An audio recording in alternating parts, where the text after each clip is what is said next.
Madame la Présidente, Monsieur le Haut représentant, chers collègues. Aujourd'hui, nous débattons de la situation des femmes en Afghanistan, de ces femmes et enfants qui vivent l'enfer chez elles. L'Afghanistan, avec ses montagnes immenses et arides, avec ses hommes au regard perçant en turban et avec ses champs infinis de pavots.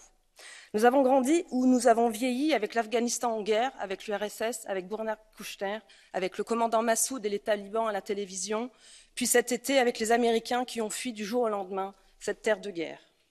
Ce brusque retour aux coutumes d'un autre temps nous rappelle notre incapacité à implanter les droits des femmes dans des sociétés lointaines où beaucoup rejettent fondamentalement notre mode de vie.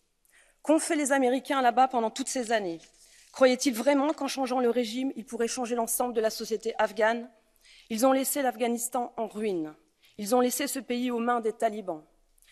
Quand les maisons étaient fermées de l'intérieur, les soldats américains les défonçaient à coups de bélier, enlevaient de force les voiles des femmes, écrivait Emmanuel Razavi, grand reporter cet été. Alors je pense à toutes ces femmes afghanes qui finalement payent notre arrogance à croire que nous pouvons imposer notre mode de vie à l'ensemble de la planète. C'est notre échec à tous.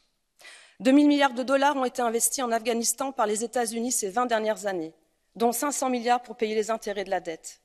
La France y a perdu 90 hommes et 700 blessés. Qui sait si 1 000 milliards d'euros de plus pourraient changer ce pays? Qui sait si 1 000 soldats amputés de plus pourraient changer ce pays?